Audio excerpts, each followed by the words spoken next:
Doctor ইউনূসকে আমি এই দেশের সম্পদ মনে করেছি। আমি তখন 6 তলা হাইটে উঠাই, আমি অনেক রিকোয়েস্ট করে সিনিয়র সাংবাদিক হিসেবে আমি 3টা রিপোর্ট তার পক্ষে লিখেছি, টক শোতে তার পক্ষে কথা বলেছি। কিন্তু এখন তো আমি দেখতেছি দেশটারে সরকার করে দিল। এটা নগরী না, এটা বসবাসের অনুপযোগী একটা, যাকে বলা হয় একটা নিষিদ্ধ নগরীতে পরিণত হয়েছে। তো এই নগরীর এই অবস্থা তো 7 মাস আগে ছিল না, 9 মাস আগে ছিল না। উনি ষড়যন্ত্র ভালো বোঝেন, কিভাবে মানুষকে ব্ল্যাকমেইল করা যাবে, কিভাবে কবজা করা যাবে, এটা উনি ভালো বোঝেন। তো উনি তো একটা মাস্টার প্ল্যান নিয়ে এগোচ্ছে, হি যে মাস্টার মাইন্ড, তার মাস্টার মাইন্ড আছে, মাস্টার প্ল্যান আছে, এবং তার এগুলো চাষাবাদ আবাদ করার জন্য সে একটা বিরাট সংবিধান বানিয়ে, ওই যে তার যে 3-0 থিওরি, এই থিওরির যে বইগুলো সে তো রচনা করছে। এখন হয়তো 3টা অধ্যায় হয়ে গেছে, আরও 5-6-7টা অধ্যায় সে বসে রচনা করছে। নাটকটা করে গেল, আমি থাকবো না বললো কার কাছে? নাইদের কাছে। আর লোক পাইল না, তার তো সিনিয়র উপদেষ্টাও ছিল। সংস্কার যে শব্দটি এই সময়টিতে খুবই অজনপ্রিয়, অশ্রাব্য। আপনি যে কোনো একজন সুস্থ মানুষের সামনে শুধু 10-12 বার খালি বলবেন সংস্কার সংস্কার সংস্কার, সে রিক্সাওয়ালা হোক, ফেরিওয়ালা হোক, মুহূর্তের মধ্যে সে তার শক্তি প্রয়োগের ক্ষমতা থাকলে আপনার উপর শক্তি প্রয়োগ করবে, অথবা আপনার সাথে রাগ হয়ে সে গালাগালি করবে।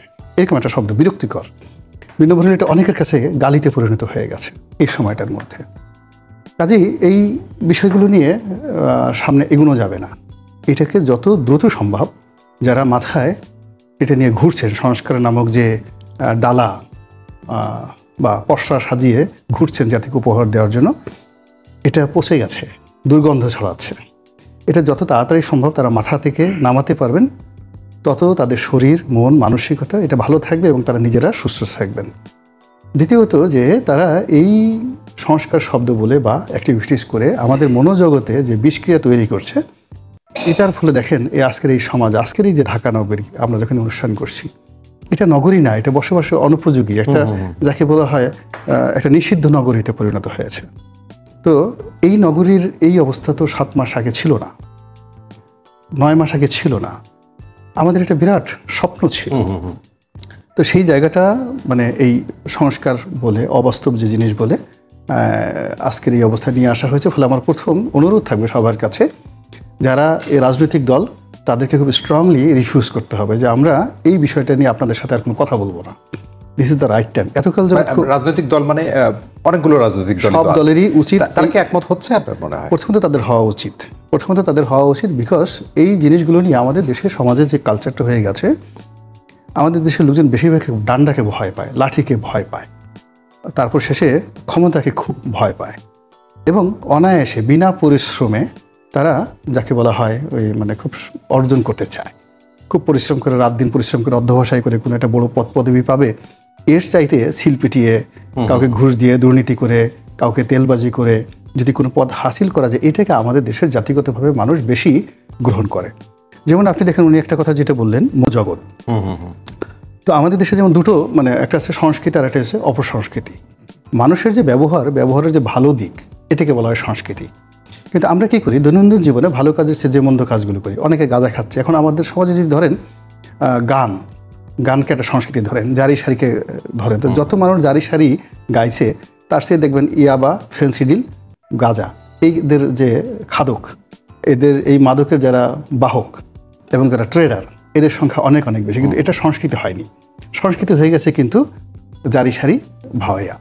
তা আমাদের এই সমাজে অনেক কিছু এখন হচ্ছে যেগুলোর সংখ্যাধিক্য আপনি বলতে পারেন, যেগুলো প্রচুর সংখ্যাধিক্য আছে, কিন্তু এটাকে আপনি বাঙালির সংস্কৃতি বলতে পারবেন না। মানুষের যে সংস্কৃতি, এটার প্রথম যে পার্টটা আসে সেটা হলো ব্যবহার, তার আচার আচরণ, ব্যবহার, বডি ল্যাঙ্গুয়েজ, এটা দেখে কিন্তু একটা মানুষের সংস্কৃতি বোঝা যায়। এখন সেই ব্যবহারের যে জায়গাটা, সেই ব্যবহারের মধ্যে আমাদের ওই যে আচরণগত একটা ত্রুটি, আমরা ভয় পাই, চারিদিকে চায়, চোখ পিটপিট করে, একবার পিছনে যায়, একবার সামনে আসে, কোথায় কি সুযোগ আছে, কোথায় কোনো ছিদ্র আছে কিনা, ওখানে ঢোকা যায় কিনা। তারপরে কোনো একটা জায়গাতে ঢোকার আগে সে চিন্তা করে পালাবো কী করে, হ্যাঁ, সিঁড়ির গোড়া দেওয়া, তারপরে লিফটে ওঠার আগে সে চিন্তা করে কখন ছিঁড়ে পড়বে, তারপর শেষে ফায়ার লাগলে কখনো কোন জায়গাতেই করবে। এই মানে সবসময় পালানোর রাস্তাটা সবসময় বেশিরভাগ মানুষ দেখে থাকে। তো ওই জিনিসটা এখন আমাদের মধ্যে চলে আসছে। তো আজকের যে তারুণ্যের সমাবেশ নিয়ে আপনি যে প্রথম প্রশ্নটা করলেন, আমি আসলে যে কথাটা বলতে চেয়েছিলাম আজিজ ভাই সেটা বলে ফেলেছেন। এবং ওটার প্রথম অংশটা আমার কাছে ডাইরেক্ট মনে হচ্ছে যে ছাত্র এবং যুবকদের যে সংগঠনটি এনসিপি, তাদেরকে একটা মেসেজ দেওয়া যে আমাদের স্ট্রেংথ তোমার চেয়ে বেশি। তো এই যে এনসিপির মতো একটা দল, তো সেখানে বিএনপির একটা উপজেলা পর্যায়ের কমিটির স্ট্রেংথ যেটা আছে, ওদের ন্যাশন ওয়াইড সেই স্ট্রেংথটা নেই। কিন্তু তারপরেও বিএনপির মতো একটা বড় দল কিংবা আওয়ামী লীগের মতো একটা দল এখন নিষিদ্ধ, তারা দেশের বাইরে থেকে কেন ওদেরকে কাউন্ট করছে? এর কারণ হলো ওদের ক্ষমতা আছে, এই মুহূর্তে ওদের ক্ষমতা আছে। ক্ষমতা থাকার কারণে কি হচ্ছে, ওরা নাতির বয়সীর যারা বলছে, এরকম দাদার বয়সীর লোকজন গিয়ে ওদের পা ধরে সালাম করছে, ওদের কাছে গিয়ে সুযোগ চাচ্ছে। এখন রাজনৈতিক অস্থিরতার যে কারণ, অস্থিরতা আশঙ্কা আছে তো নানান রকম, এবং আপনি নিশ্চয়ই আমাদের প্রতিবেদনগুলো তো আছেই, রয়টার্সের একটা প্রতিবেদনও আপনি নিশ্চয়ই খেয়াল করেছেন, এবং সেখানে যে বাংলাদেশের চলমান রাজনৈতিক উত্তেজনার কারণ কি সেখানে একটা বিশ্লেষণ করা হয়েছে। সেখানে বলা হয়েছে নির্বাচন বিতর্ক, সংস্কার নিয়ে অচল অবস্থা, আইন শৃঙ্খলা পরিস্থিতি। তাহলে এই বিশ্বাসটা স্থাপন কিভাবে হবে? যদি বিশ্বাস স্থাপন না হয়, তাহলে দেশের যে অবস্থা এই মুহূর্তে, মানে যে কোনো সচেতন মানুষ তো বলতে পারবে না যে দেশটা খুব একটা স্থির অবস্থায় আছে, এটি বলবার তো কোনোই কারণ নেই। তাহলে এই যে এত বড় একটা অভ্যুত্থান হলো, তাহলে দেশটা স্থির অবস্থায় কিভাবে যাবে আসলে? না দেখেন, এই যে আপনি বললেন যে অবিশ্বাস, এখন যে পয়েন্টগুলো সংস্কার ইত্যাদি ইত্যাদি সব যদি একমত হয়ে যেত, তাহলে তো দল একটা হতো। দল তো ভিন্ন ভিন্ন থাকতো না, অবিশ্বাস থাকবে, অর্থাৎ উইন উইন সিচুয়েশনটা লাগবে। এখন দেখেন এই সিচুয়েশনটা তৈরি করেছে আমার ধারণা ডক্টর মোহাম্মদ ইউনূস। ধরেন সর্বশেষ যে সবগুলো দলের সাথে দেখা হলো না, যার যার পয়েন্টে শেষে আছে। কেন আছে দেখেন, বিএনপির 4 না 5 জন স্ট্যান্ডিং কমিটির মেম্বার গেল, সেখানে উনি যার পদত্যাগ চেয়েছে সজীব ভুঁইয়া তাকে রেখেছে। এটা মেসেজটা কি দিল, যে তোমরা যা বলো কিনা আমি বুড়ো আঙ্গুল দেখাই। এই তো দাঁড়ালো, সজীব ভুঁইয়াকে রাখে বলেন, অনেক সিনিয়র অ্যাডভাইজার আছে না। এই জন্যই বলছি যে আমাদের গ্রাম দেশে বলে যে বাড়ি ভাবনা, মানে সরকারের এই মেসেজটা বিএনপিকে দেওয়ার কারণটা কি আসলে? সরকারের লাভটা কি? বিএনপি যেহেতু এটা ঠিক যে বিএনপি মানুষ ধরে নিছে, বিএনপি আগামী ইলেকশন যদি নিরপেক্ষ হয় তারা ক্ষমতায় যাবে। হয়তো বিএনপি অনেক দোষ আছে, তারপরে আপনি খেয়াল করে দেখেন এই যে 3 টার্মে 16টা বছর, 111 সহ 17 বছর কি নির্যাতনটা না হয়েছে বিএনপির পরে। একটা লোক কি দল ত্যাগ করছে? নিষ্ক্রিয় লোক পাবেন, দুই একটা, দল ত্যাগ করে নাই। সুতরাং ভোটের সময় আপনি যত যাই বলেন না কেন, ভোটের সময় ঠিক ওই সময় ঠিক বিএনপির জায়গায় ভোটটা দিয়ে দিবে। তো এই ভোট এখন ধরেন আওয়ামী লীগ নাই, সেকেন্ড পার্টি ভোটে বিএনপি, তো বিএনপি তো উইন করবে। আর জামাত ইসলাম সেকেন্ড পার্টি, এরা খেলবে ভালো, গোল করতে পারবে না, কারণ সব জায়গায় ভোট তো জনগণ যার পক্ষে, অধিকাংশ জনগণ, তার সে যদি ক্ষমতায় যায় সুস্থভাবে, তাহলে তো সরকারের কোনো সমস্যা নেই। না, আপনি যেটা বলছিলেন আসিফ মাহমুদকে রাখা, মানে এক ধরনের বিএনপির সাথে সরকারের সমস্যা না। সরকারের সমস্যা আপনি কি করে ভাবছেন যে ডক্টর মোহাম্মদ ইউনূস ক্ষমতা ছাড়তে চায়? যে নাটকটা করে গেল আমি থাকবো না, বললো কার কাছে? নাহিদের কাছে। আর লোক পাইল না, তার তো সিনিয়র উপদেষ্টাও ছিল। মেসেজটা তো একজন রাজনৈতিক দলেরই প্রধান, মানে তার কাছে প্রধান এই জায়গায় তো ব্র্যাকেটেড। উনি যতগুলো দল এখনো নিবন্ধিত দল আছে প্রায় 55টা, উনি নাহিদের দল অনিবন্ধিত দল, তাকে উনি বিশ্বাস করেছেন যে সে টুইস্ট করবে না, আমি যে লাইনে ডিরেকশন দেবো সেই লাইনে বলবে, সেই লাইনে বলছে। এটা নিয়ে যেহেতু একটা আউলে গেছিল, ভাবছে যে সবগুলো দল আমার কাছে আত্মসমর্পণ করবে, কেউ তো আত্মসমর্পণ। কিন্তু একজন উপদেষ্টা কিন্তু বলেছেন যে তিনি পদত্যাগের কথা বলেননি, এরকম আপনি নিশ্চয়ই খেয়াল করেছেন। ওয়াহিদুদ্দিন মাহমুদ, তিনি কিন্তু গণমাধ্যমে এসেছিল বিষয়টা, যে উনি বৃদ্ধ হাবড়া হয়ে গেছে। আমাদের চোখ আছে, কান আছে, আমরা শুনেছি। এরপরে উত্তর পাড়ার থেকে আর্মিও আওয়াজ দিছে, সব মিলে সে ভাবছে টালমাটাল হয়ে গেছে, ভাবছে দলগুলোকে এই নাটক করে আমি সবগুলোকে আমাকে যাতে রাখতে চাই, বলুক, আমি তাহলে তাদের উপরে ভর করে থাকবো। এখন বিএনপি বড় দল, সে তো কিন্তু বলে নাই, কেউ যদি চলে যায় চলে যাক, জায়গা তো আর শূন্য থাকবে না। উনি যায় নাই কেন? যাবে না, উনি যাবে না। যতই বলেন, একটা উদাহরণ যদি সৃষ্টি করে কেউ জীবনে, বিখ্যাত লোক, সেটা কিন্তু উদাহরণ থাকে। যেমন গ্রামীণ ব্যাংকে সত্য আইনে ছিল এমডি 60 বছরে রিটায়ার করবে, তিনি সেটাকে রাখার জন্য আপনার অ্যাপিলেট ডিভিশন করতে গেছে না? গেছে তো। এবং ধরেন আমি ডক্টর ইউনূসকে আমি এই দেশের সম্পদ মনে করেছি।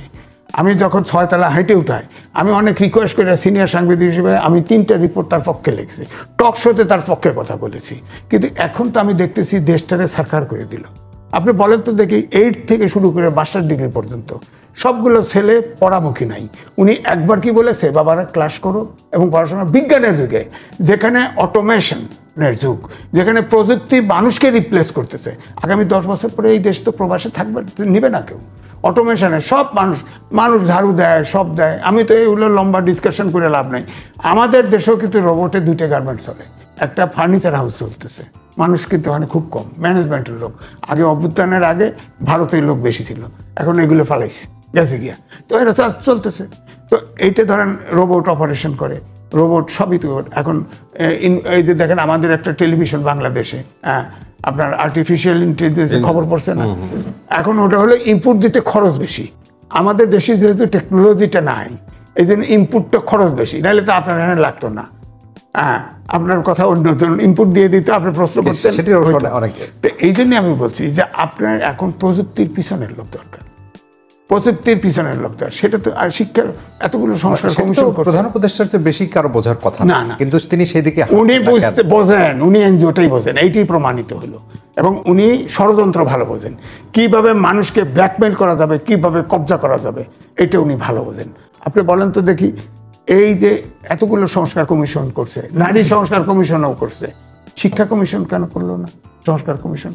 যে শিক্ষা চতুর্থ শিল্প বিপ্লবের যুগে শিক্ষা একমাত্র দেশের উন্নয়নের জন্য দরকার, একমাত্র। আমি বলছিলাম অন্য হয়তো কৃষিকাজ সবাইতন থেকেই কিন্তু এই আন্দোলনটা হলো। শিক্ষা খুব গুরুত্বপূর্ণ। আপনি দেখেন আমাদের এশিয়া, আগে বলতাম দক্ষিণে এশিয়ার মধ্যে এবারও বাজেট 1.7 ধরছে, এবং স্বাস্থ্য খাতে এবং শিক্ষা খাতে বাজেট কম, সবচেয়ে ফকিরনি বাজেট, সবচেয়ে ফকিরনি, সবচেয়ে কম বরাদ্দ। তো উনি কিসের শিক্ষিত লোক? উনি কিসের নির্মূল পাইছে? উনি তো বুঝতেই পারে না দেশটা দাঁড় করে রাখতে হবে কিভাবে।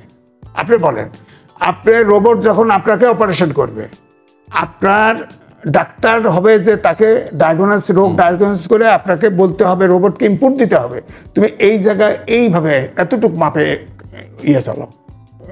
ইনপুট দেওয়ার জন্য তো জরুরি, রাইট? রোবটই তো অপারেশন। আপনি রোবটে অপারেশন অনেক দেশে হচ্ছে, তো আপনি সেখানে পয়সা থাকলে তো আপনি অন্য মানুষ দিয়ে অপারেশন করবেন না, এখন করবেন না। এই জন্যই আমি বলছি যে আমাদের এই শিক্ষা ব্যবস্থা আপনার উনি সংস্কার করলেন না। দেখেন ইংরেজি, বাংলা আমি লিখেছি, বড় করে লিখেছি। কারণ আমাদের পাবলিক বিশ্ববিদ্যালয় 56টা, প্রাইভেট বিশ্ববিদ্যালয় 120টা, আলিয়া মাদ্রাসা 125টা, কওমি মাদ্রাসা 60,000, ইংরেজি বাংলা মিলে 12 থেকে 13 প্রকার শিক্ষা ব্যবস্থা, এবং সবাইকে মাস্টার ডিগ্রি দেওয়া হয়। এখন এই যে যার ফলে কোনো জাতীয় ইস্যুতে এক হতে পারি না, কারণ এই 12 প্রকারের জাতি আমরা তৈরি করি। আপনি সংস্কার করবেন না, অন্তত এসএসসি এইচএসসি পর্যন্ত সব কমন একটা সিলেবাস থাকলে তো জাতির ভিতরে একটা আন্ডারস্ট্যান্ডিং নাই। কোনটার কতটুকু প্রয়োজন, কোনটা কতটুকু প্রয়োজন আপনি যদি এখন শুনলে তো বেদাল হয়ে যাব। আপনি বলেন তো দেখি, এত কওমি মাদ্রাসায় মসজিদে বারান্দায় লেখাপড়া হইতেছে, এটা কি কাজ করবে বিজ্ঞানের যুগে? কি কাজে লাগাবেন বলেন? পদত্যাগের একটি বিষয় যারা নাহিদ ইসলাম জানালেন প্রধান উপদেষ্টা, এবং তারপরে একটি বৈঠক হলো, এবং মানে বৈঠকের পরে আপনার এই অবজারভেশনটা কিরকম, যে বৈঠক হওয়ার পরে তাৎক্ষণিক সরকারের পক্ষ থেকে যে বিবৃতি দেওয়া হয় বা যে বক্তব্য, সেখানে মনে হয় অ্যাপারেন্টলি সবাই একমত হয়েছে সব বিষয়ে খুব, এবং তার কিছুক্ষণ পরেই রাজনৈতিক দলগুলোর যখন মাঠের কথা আলাদাভাবে শোনা যায়, তখন দেখা যায় আসলে কোনো ঐক্যমত্যই হয় নাই। তাহলে এই বৈঠকগুলো, যেমন বিএনপির পক্ষ থেকে বলা হচ্ছে যে তারা বারবার অ্যাপয়েন্টমেন্ট চেয়েও প্রধান উপদেষ্টার সাথে দেখা করতে পারে না, অথচ সরকারের পক্ষ থেকে বলা হচ্ছে যে তাদের জন্য দরজা খোলা। মানে এই যে বিশ্বাস অবিশ্বাসের দোলাচল, এটি যদি ঠিকঠাক না হয়, তাহলে তো সামনের দিকে গণতন্ত্রের পথ, নির্বাচনের পথ কিভাবে ঠিক হবে? না, ধন্যবাদ। আমার কাছে যেটা মনে হচ্ছে যে এখানে অনেক কিছু কন্ট্রাস্ট হচ্ছে, একটার সঙ্গে আরেকটা মিলছে না। অর্থাৎ আপনি আকাশে যদি একদিকে সূর্য থাকে আর একদিকে চাঁদ, দুটো একসাথে উঠিয়ে দেন, তখন যেভাবে দিনের আলোতে একটা কন্ট্রাস্ট তৈরি হবে, বা রাতে দেখা গেল অমাবস্যা রাতে একটা চাঁদ আর একটা সূর্য আপনি দিয়ে দিলেন একটু দূরে, তখন যে ধরনের কন্ট্রাস্ট হবে। স্ক্যান্ডিনেভিয়ান কান্ট্রিতে সাধারণত যেগুলো হয় আর কি। তো বাংলাদেশের রাজনীতিতে এখন ওই জিনিসগুলো হচ্ছে, আমরা মিলাতে পারছি না। যেমন ধরেন ডক্টর মোহাম্মদ ইউনূসের বয়স এখন 86 বছর, মুরব্বী মানুষ, তার সাথে আসলে সত্যিকার অর্থে আজিজ ভাইয়ের বন্ধুত্ব হতে পারে। তার সঙ্গে ওই যে যেটা ওয়াহিদুদ্দিন মাহমুদ সাহেব, তারপরে শেষে ওখানে যে আরও বয়স্ক মানুষ আছেন যারা, তাদের সঙ্গে বন্ধুত্ব হতে পারে, এটা মানায়। কিন্তু 26 বছরের নাহিদের সঙ্গে তার যে বন্ধুত্ব, এ খুবই সন্দেহজনক আর কি, এটাকে খুবই মানে কন্ট্রাডিকশন। 2 নম্বর হলো যে সে বিএনপিকে শাসাতে চায়, ভয় দেখাতে চায়, এবং সেখানে সে এই তার যে নাতির বয়সী লোকদেরকে সে সামনে এগিয়ে দিচ্ছে। এটা আসলে কন্ট্রাস্ট। এটা নর্মালি এই ব্যাপারে যদি আমাকে লেখাপড়া করতে হয়, তার আমাকে আরও যে মনস্তাত্ত্বিক জগতে যে বড় বড় যারা মনোবিজ্ঞানী রয়েছেন, মানে বন্ধুত্বের সমীকরণ মেলা। হ্যাঁ, তাকে বুঝাতে তার অন্তরের মধ্যে কি হচ্ছে। তো সেটা ওই জ্ঞান আমার এখনও আসেনি। আমাকে 1 মাস সময় দেন, আমি আরও পড়াশোনা করে এসে আরেকদিন আপনার এই ব্যাপারে বলবো। তো উনি তো একটা মাস্টার প্ল্যান নিয়ে এগোচ্ছে। হি যে মাস্টার মাইন্ড, তার মাস্টার মাইন্ড আছে, মাস্টার প্ল্যান আছে, এবং তার এগুলো চাষাবাদ আবাদ করার জন্য সে একটা বিরাট সংবিধান বানিয়ে, ওই যে তার যে 3-0 থিওরি, এই থিওরির যে বইগুলো সে তো রচনা করছে। এখন হয়তো 3টা অধ্যায় হয়ে গেছে, আরও 5-6-7টা অধ্যায় সে বসে রচনা করছে। এবং ওনাদের মতো মানুষ, এই যে বয়স্ক মানুষ, বারবার শুধু এই ভদ্রলোককে কনফিউজড করে তাকে বারবার শিক্ষার দিকে নিয়ে যাচ্ছে, সংস্কৃতির দিকে নিয়ে যাচ্ছে, ইতিহাসের দিকে নিয়ে যাচ্ছে। এটা খুবই অন্যায়। আপনার যদি এত ক্ষমতা থাকে গিয়ে আপনি তারা বাদ দেন। যতদিন পর্যন্ত আপনি যমুনাতে তারা বসাই রাখছেন, তো ওই যে প্রেস সচিব কিন্তু একটা খুব ভালো কথা বলছে। সে বলছে যে তাকে বিশ্বাস করতে হবে, মানে সে হুকুম দিয়ে বলছে যে যতদিন পর্যন্ত ডক্টর মোহাম্মদ ইউনূস এখানে আছেন তাকে বিশ্বাস করতে হবে। There is no alternative, you have to depend and you have to believe. আপনার কাছে যান, যেখানে ইচ্ছে সেখানে চলে যান। তো এই জন্য আমি মনে করি যে এই যে যা কিছু হচ্ছে কন্ট্রাস্ট, সেই কন্ট্রাস্টগুলো আমরা বুঝতেছি না। আমরা অবাক বিষয় যেমন এখনও ভেবে পাই না যে উনি গ্রামীণ ব্যাংক করেছেন, গ্রামীণ ফোন দিয়েছেন, তারপরে শেষে গ্রামীণ টেলিকমিউনিকেশন করেছেন। এইটার সঙ্গে শান্তির কি সম্পর্ক? এই শান্তির কি সম্পর্ক? ওনাকে শান্তিতে নোবেল পুরস্কার দেওয়া হয়েছে, স্টিল আমরা কিন্তু বুঝতে পারি না। ওইদিকে আমরা নাই বা কেন। আমরা যদি একটুখানি এই যে করিডোর নিয়ে একটা আলোচনা চলছে, যদিও সেটি পরবর্তীকালে বলা হয়েছে যে এই ধরনের কোনো আলোচনা হয়নি, হবেও না, যেটি জাতীয় নিরাপত্তা উপদেষ্টা বলেছেন। কিন্তু যদি আপনি বন্দরের কথা বলেন এবং সীমান্ত পরিস্থিতি নিয়ে যদি নানান রকম কথা বলেন, সেগুলোকে আসলে খুব পরিষ্কার হচ্ছে কিনা, মানে অস্থিরতা আশঙ্কার যে জায়গা তৈরি হচ্ছে, সেটি তো সরকার কিন্তু শুরু থেকেই বলছিলেন যে রাজনৈতিক দলগুলো যদি সবাই মিলে সহযোগিতা না করে, একমত না হয়, তাহলে তিনি কিছুই করতে পারবেন না। সেই জায়গা তৈরি করার প্রচেষ্টা আপনি দেখতে পান কিনা সরকার? না, ওটাই সব দোষ তো রাজনৈতিক দলগুলোর। রাজনৈতিক দলগুলো আমাদের, আপনার, আমরা সবাই ডেলি অসংখ্য বিতর্ক করছি। ওনার মতো একজন এরকম উচ্চ মার্গের জ্ঞানী, গুণী, বুদ্ধিমান, যে শান্তিতে নোবেল পুরস্কার পেয়ে সারা পৃথিবীকে চমকিত করেছেন, এবং he is the only man যার পক্ষে 100 জন শান্তি নোবেল বিজয়ী তারা কলম ধরেছেন। এই ঘটনা পৃথিবীতে ঘটেনি। তো এরকম একজন মহামানব আমাদের দেশে, তিনি একটা করিডোরের চিন্তা ভাবনা করছেন। আমাদের তো চোখ বুঝে বলা উচিত যে দাদা দিয়ে দেন, আপনি বয়স্ক মানুষ, আপনি যা বুঝেন আমরা বুঝি না, অত ডু ইট। তারপর আপনি বন্দর দিতেছেন, আপনি দুনিয়ার সব বন্দর দেখে আসছেন, you know all of the ports of the world. আপনি বড় বড় লোক, আপনি যাকে বলে বিল ক্লিন্টনের বন্দর দেখেছেন, আপনি হিলারি ক্লিন্টনের বন্দর দেখে আসছেন, আপনি জো বাইডেনের বন্দর দেখে আছেন, আর কোথাকার চিটাগং বন্দর। তো এটা নিয়ে আপনি যেটা করেছেন, জি হুজুর, আমরা সেটাও করতে পারছি না, বিশ্বাসও করতে পারতেছি না। ইমান একটা যে ধরেন তার সাথে জামাত যে ব্যবহার করছে, মানে বা অন্যান্য ইসলামিক দলগুলো আপনি দেখেন সারা জীবন তার সমালোচনা করতে, যে এই মুহূর্তে ক্ষমতায় বসছে সমস্ত তৌহিদি জনতা চোখ বুঝে তার প্রতি ইমান এনেছে। এখন বিএনপি সেই জিনিসটা করতে পারছে না, এবং সেখান থেকে কিন্তু সমস্যা। ওনার মনে অনেক বেদনা, ওনার মনেই যে অনেক বেদনা, এবং বেদনা থেকে উনি বলেই ফেলছেন যে এরা সব লড়র ভড়র করে, এইখানে এসে সব একরকম কথাবার্তা বলে, যেটা আপনি বললেন ভিতরে এসে বললেন, দেখে তাদের কথাবার্তা শুনলে মনে হয় কোনো সমস্যাই নেই, আর এর এখানে বাইরে গিয়ে খালি প্যাঁচ লাগাই ফেলে, ঝামেলা লাগাই ফেলে। এবং এর আগে তারা ঝামেলা লাগাইছে বিএনপি ওখান থেকে বের হয়ে একটু দূরে গিয়ে, ধরেন পল্টন পর্যন্ত আসছে। এইবার লড়র ভড়র এমন হয়েছে যে আর ওই পল্টন পর্যন্ত আসতে পারেনি, যমুনার সামনে বসেই তারা লড়র ভড়র শুরু করে দিয়েছে। মোশাররফ সাহেব কথা বলতেছে, সালাউদ্দিন সাহেব বলতেছে না আমার বলতে হবে, সালাউদ্দিন সাহেব কথা বলতেছে, আমির খসরু মাহমুদ বলছে আমার বলতে হবে, ওদিকে মহিন সাহেব সে বলতেছে না আমার বলতে হবে। তো এই যে আমাদের মধ্যে একটা বিশ্বাসহীনতা, বিশৃঙ্খলতা, এই বিশৃঙ্খলতার কারণেই সব জায়গাতে কন্ট্রাস্ট তৈরি হচ্ছে। এখানে দেয়ার ইজ টু ওয়ে। মানে এই কথাগুলো, মানে জনাব গোলাম মওলানা উনি অনেক উপমা দিয়ে কথা বলেন, তো মানে জিনিসটা আসলে আমি কতটুকু বুঝতে পারলাম, মানে এই অবস্থা থেকে আসলে উত্তরণের পথে তো আমরা খুঁজতে চাই। সেক্ষেত্রে আপনি যেটা বললেন যে নির্বাচনের জায়গাটা, এখন নির্বাচন কেন মনে হচ্ছে যে আসলে ডিসেম্বর থেকে জুন, এবং প্রেস সচিব কিন্তু বলেছেন যে 30শে জুনের পরে একদিনও থাকবে না। মানে আমি আসলে ঠিক বুঝি না, মানে 30শে জুন পর্যন্তই কেন আসলে ওইটাকে ডেডলাইন করা হচ্ছে, মানে আপনার কি মনে হয়, মানে কি আসলে বিষয়টা কিরকম? দেখেন, একটা হলো, প্রথম কথা হচ্ছে আপনার ওয়েদার, স্কুল লাগবে না, লাগবে তো, বন্যা, এইসব আমাদের ফেব্রুয়ারি, টেনে ফেব্রুয়ারি, এরপরে নির্বাচন করার মতো পরিস্থিতি থাকবে না। এক, তখন অজুহাত খুঁজে বলবে যে না পরের বছরে যাই, এই তো। অর্থাৎ মূল ব্যবস্থাই হচ্ছে যে নির্বাচন যাতে না দেওয়া লাগে। এখন বড় পার্টি বিএনপি, আমার পাবনার ভাষায় বলে ফাটা বাঁশের চিপায় পড়ছে। কারণ যদি ইউনূস, তো এই যে আজকে সমাবেশ হলো, আপনি খেয়াল করেন, ইচ্ছে করলে ধাক্কা দিয়ে কিন্তু এই সরকারকে ফেলাই দিতে পারে। সেলাই দিতে পারতেছে না, সেটা জাপান ছিল। রাজনৈতিক ভ্যাকুয়াম তৈরি হবে, সুতরাং তাহলে তো ক্ষমতায় যাওয়া সমস্যা হইতে পারে। এই কারণে এই সুযোগটাই ডক্টর মোহাম্মদ ইউনূস নিচ্ছে। আর ইউনূস আমার সবচাইতে ভয়ঙ্কর হচ্ছে বাংলাদেশটা তার বিজনেসের কেন্দ্র বানাইছে আপাতত। সারা বিশ্ব ছিল, ভালো ছিল, বাংলাদেশে উপদেষ্টা বানায় সে বসে পড়ছে এবং বাংলাদেশটা তার ব্যবসা কেন্দ্র হয়েছে।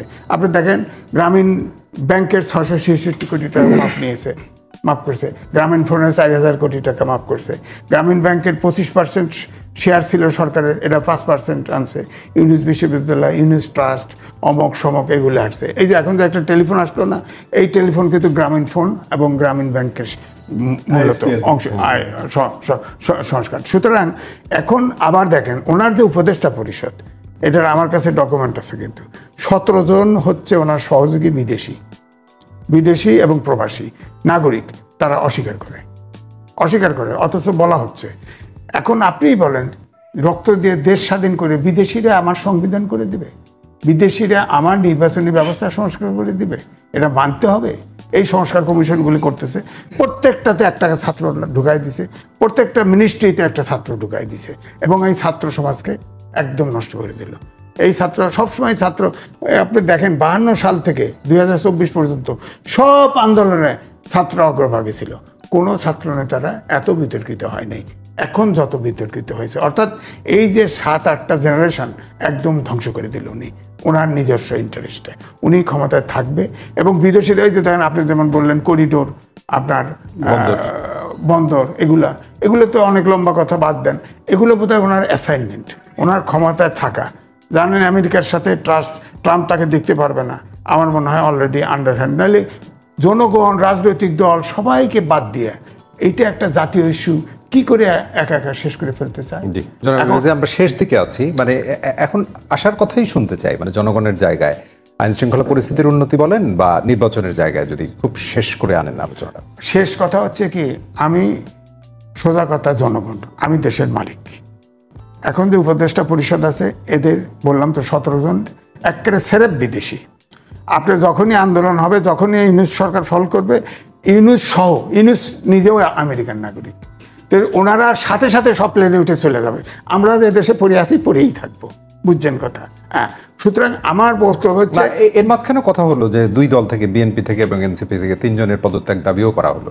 মানে মনে হলো যে এক ধরনের একটা পরিস্থিতি তৈরি হলো, আবার তাদেরকে ডাকা হলো, অ্যাপারেন্টলি মনে হলো যে সব ঠিকঠাক না, ওটা হলো এই ধরনের চলতেই কি থাকবে এটা? না, এটাই চলতে থাকবে, ম্যানেজ করার চেষ্টা করবে, নানান প্লি খুঁজবে, নানান চাতুরতা করবে, করে যতদিন থাকা যায়।